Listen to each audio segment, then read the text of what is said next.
How to fix photos not showing in gallery problem. So if you want to fix photos not showing in your gallery problem, then what you need to do is make sure that you have a stable internet connection.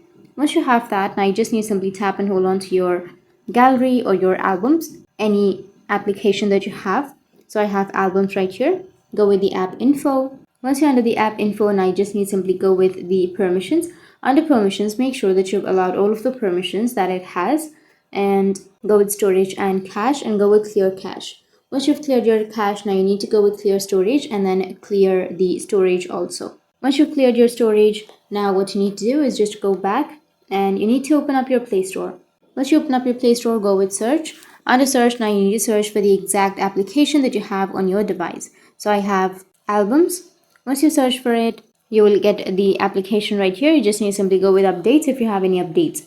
And once you've updated, you need to simply press and hold on to that power button and then restart. And after restarting, your problem will be fixed. That's how you can fix photos not showing in your gallery problem. And if you have any questions, feel free to comment below. Thanks for watching.